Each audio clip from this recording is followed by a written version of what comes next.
I mentioned that the Trust has been through various times of flourishing, great flourishing indeed, and Preston was Executive Director during one of those periods.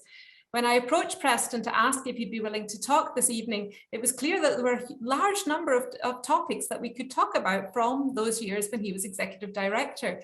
And I'm delighted that he has come up with a topic today that is particularly, perhaps sadly, but particularly relevant at the moment. So I will pass over to Preston now. Preston. Good evening, everyone, and it's great to be part of this, although I really wish we'd been able to do this in person. It's just great to see some familiar faces. I'm going to talk tonight about a project that's actually more than 20 years old. I used to live in Fairhaven, and when I would drive home from work from downtown, I used to have to drive on Grand Avenue or Chapel Street, and all the way down were these old dilapidated industrial sites along East Street, along Chapel Street, along River Street of New Haven's former industrial age.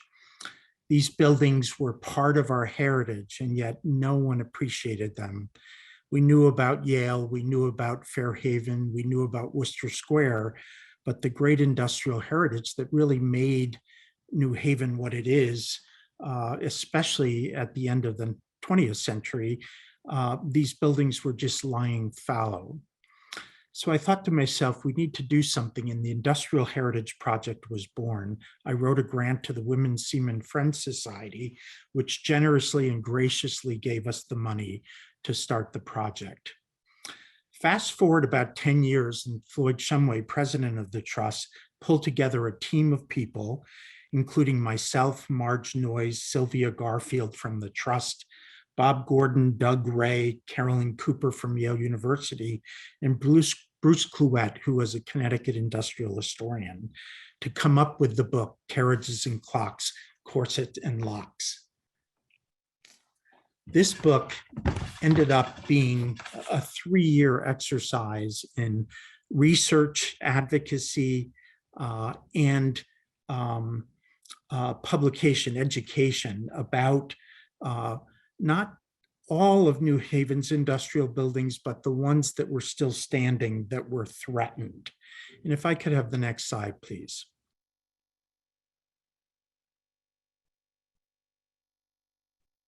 So many of you know New Haven from long ago when it had these very large industrial complexes. This is New Haven Clock Company on East Street, and only the portion to the right of your slide is still standing. Everything to the left is where the highway went through and has been demolished. Next.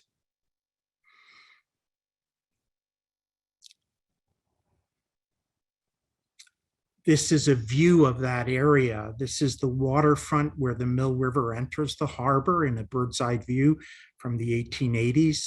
You can just see the dense industrialization of a once mercantile city with railroads coming right down to Steamboat Dock, giant piles of coal and wood, and in industries built right at the water's edge so they could get access to shipping. Next slide. This is the Bigelow Boiler Works taken by Henry Lord back in the 1990s. This was how that complex looked at the time. It was very intact. It was a ghost of a structure back then, and we will see it as it is now. Next. Bigelow, of course, made boilers that were shipped around the country. I remember going into some of the old department stores in downtown New Haven that had Bigelow boilers in their basements. Next. And of course, right next door was the National Pipe Bending Company. Their main office building is still standing, but much of the rest of the complex has been demolished. But they would bend the pipe to insert inside the boilers. Next. And at the end of Chapel Street was the giant Quinnipiac Brewery, a colossal structure that made a brew that was well known around the region, and the great industrial line inside where the beer were bottled and shipped out across Connecticut. Next. Of course, the Strauss-Adler garment company made famous for the smoothie foundation garment as it looked in the late 19th century. Next. And this is one of Henry's Lord shots taken of the complex as we were writing the book. And it remains much as it is in this photograph. This building is at the corner of Olive and Chapel Street. Just around the corner from that is the C.W. Cole's Carriage Company. This company made originally carriage hardware, but they made the transformation into auto parts. And it still exists today, although it moved about 5 or 6 years ago out of the city. The building still stands on Water Street. Next. And in our one of our great shots from the book, the old English station electric power plant, this colossal structural and sculptural form still stands at the foot of the Worcester Square neighborhood as it bounds the Mill River, and yet it's in much worse condition today than it was back then 17 years ago. So let's take a look and see where the successes and failures of our great industrial heritage project. We created an incredible archive through the research of Sylvia and Marge and Carolyn Cooper. There's so much material that was put together on these old industrial sites. Slowly, using historic tax credits and other incentives, as Susan talked about in the urban renewal era, the McLaughlin Foundry on the right was one of the first to be rehabilitated and is really the gateway into the Audubon Arts Complex. To the left is the now Strauss-Adler Company, which was rehabilitated about 10 years ago as housing and successful housing at the entry to Worcester Square. Next. The Quinnipiac Brewery was one of the first projects. This was a hulk of an empty structure when I moved to Fairhaven in the 1980s. The building was rehabilitated by a Boston developer using historic tax credits.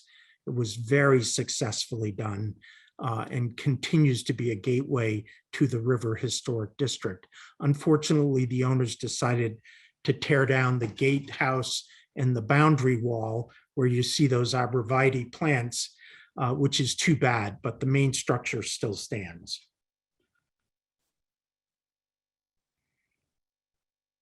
And sadly, we've had losses. This is the Bigelow Boiler Company just a few days ago.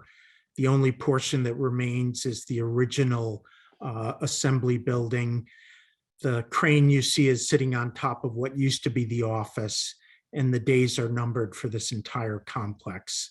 Structurally, the building was so neglected that the city sought permission and decided that it was a public safety and it was tearing it down. This is a huge loss to River Street and a huge loss to the Trust's Industrial Heritage Project. Next. There are others that have not been renovated that continue to languish. The most important, the New Haven Clock Company to the left, which has had a number of different redevelopment ideas.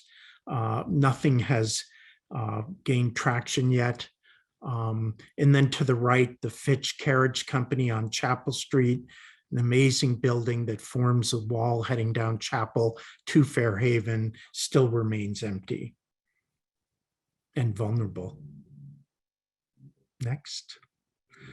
But I want to close just by saying this huge success. Marianne Mazan mentioned the effort to save the Grand Avenue Bridge. So here we have in present time a rehabilitation of a replica of the original bridge over the Quinnipiac River. When you think of what the city might have done with a huge highway span bridging the river, the neighbors fought this successfully. The city invested in a replica swing bridge more than 30 years ago. It was just finished when I moved to the neighborhood, and it gives me such pleasure to see it being rehabilitated as a, even though it's a reproduction, it's a great reproduction. And the neighborhood on both sides of the bridge benefited from that with new infill development and renovation of houses. So we still have a ways to go, but I'm very happy to say that Carriages and Clocks was a big success. It really did put a lot of buildings on the map that before this time had been unnoticed and forgotten. Thank you. Thank you so much, Preston. I was particularly thrilled that you chose this subject, because when we moved to New Haven almost 15 years ago now, and I was interested in knowing what this city was, and I found a copy of the book, and it gave me a sense of New Haven far beyond Yale, which was what we were coming to, and a sense of what the city was. So I've always felt very grateful for the book. And it's still, as you say, it's very relevant today. I did have a quick search before this evening, and you can still get the book. There are secondhand copies available, but unfortunately it is out of print. But you know, if you search, it's there. Thank you so much for reminding us of the significance of this heritage, which is so much now under threat, as we've discovered now, just in the last week.